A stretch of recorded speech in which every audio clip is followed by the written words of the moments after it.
Alright, don't mind the cicadas if you can hear them. In this video I'm going to show you how to diagnose a vehicle that's low on refrigerant. See the air conditioning compressor right here? Notice how the clutch is engaging and disengaging every few seconds. And the air conditioning is switched to the on position. So that's how you know you're low on refrigerant. Now this is an R12 system. So how you put refrigerants in is you put this little adapter on here to adapt from the R12 fitting to a modern day 134A fitting. You get your R12 refrigerant, you pierce the can, and then in goes the refrigerant. Alright, hopefully I got you guys in frame.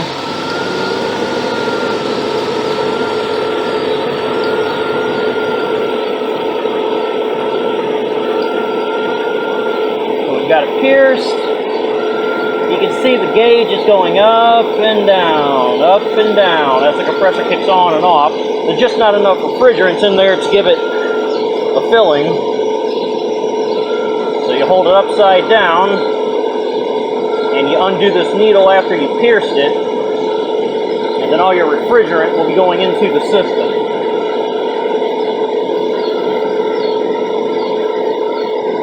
Can't see it, but I'll bring you over there in a minute to let you see that the compressor is now actively running.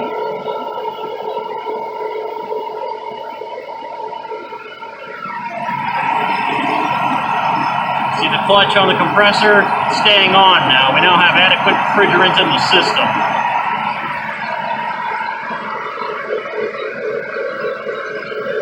And let's see if I can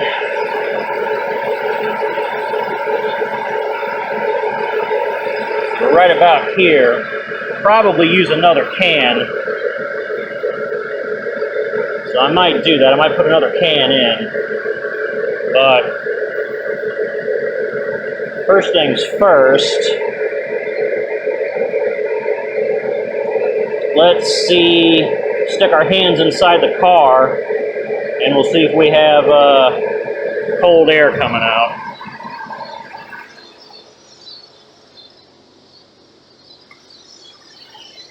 It's a little cold. We'll probably use more though. We'll put the other can in. Alright, so here we are cruising around. Let's take a mean right on the page here. Alright. So I've driven around for a little while now. I've applied the brakes, I've taken some turns, and that thumping noise is gone. So we got no thumping noise. I got the windows down, so sorry about the wind noise, but just so you guys can hear or not hear that we've got it fixed. I didn't record it before while I was driving, but trust me when I say it was obnoxiously loud. But I'm not feeling any vibrations. I'm not hearing anything. I think we're doing all right.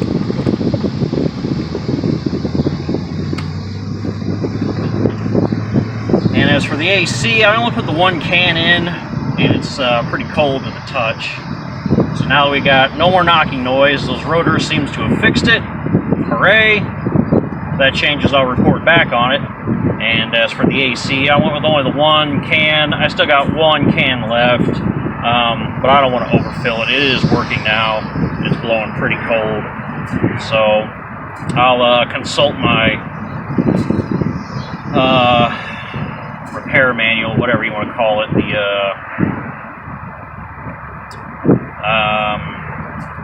factory service manual to check out the correct PSI on the low side, considering what the outside temperature is and what the temperature in there is. So as long as that all looks fine, then I guess we'll be golden. So I'll keep the one can in case I need it. But for now, I think we're good with what we got. So that's how you refill your refrigerant R12, correction, R12. Don't convert it to 134A. Just refill it with the R12. Use the adapter. Do it yourself. Or you can take it to a place. Have them do it. Don't convert it. And also, rotors. Good. So, alright. Thanks for watching, guys. Peace. Alright, so hopefully you guys can see this. So, after searching through much of this book on for the 1993 Corvette Factory Service Manual, this is going to be book 1, which includes everything except drivability emissions. I do have book 2 also, by the way. But in book 1, if we turn to 1B42, we get to heater, ventilation, air conditioning. And this chapter is quite large, but if you want to know how to do all your Corvette work, I recommend the Factory Service Manual. This is what all the techs would have used back in 1993 when you brought your beast to the dealership before computers and such. They would have the Factory Service Manual. Okay, so if you remember when I was putting that AC in, this is what our gauge was at. Now, idling, that car only idles at maybe less than 1,000 RPMs, say 700 to 900. I didn't rev it up to 2,000, but we were roughly close to 30 PSI, so about 28 or 30 or so, if I remember correctly. So what we can do is look at this chart. Now, according to my phone, it says the humidity is like 54% or something like that. I'm not sure if that's relative humidity or not, but assuming what my phone says is humidity is relative humidity, we go over here to 50. The ambient temperature in degrees Fahrenheit was about 85 when I was outside doing all that. So we got 50 relative humidity, about 80 degrees Fahrenheit, and our PSI on the low side should have read 32 at 2,000 RPMs.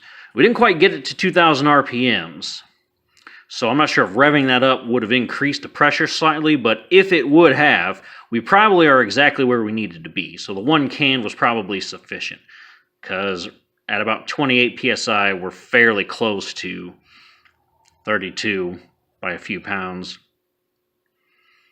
You know, given the relative humidity was about 54-ish, and the temperature was about 85. But this is the chart you'll want to look at to get an idea of how much refrigerant you're going to be putting in it if you don't have all the fancy gauges and things. Which I don't have. I have various types of these gauges to give you a rough estimate of. And I don't have one. I have a different one other than this. Actually, I believe it's Katie's. Let me see if I can find that one. She has one where you can turn it to whatever the outside temperature is, and it'll show you how many PSI you need to be in. For 134A, anyway. Remember, this is R12 we're dealing with for the Corvette. Alright, I don't know how well you can see, but here's the little deal that Katie has. So this kind of gives you a rough idea. Depending on the temperature it is outside that you're adding the refrigerant, this shows you about the pressure that you should have in your system. So, for example, earlier we were doing 80, it was about 85 degrees, right? So you'd move it to there, where the little arrow's pointing at 85 degrees. And then in between these marks is the pressure in PSI, or kilopascals, that we should have had pressure-wise. So I probably should have put in, if we're going to go by this, enough to that it's between 45 and 55 PSI. Of course we didn't. I'm sitting right really close to the low side. So if I want to go by this, I should probably add a little more. I want to go by her machine.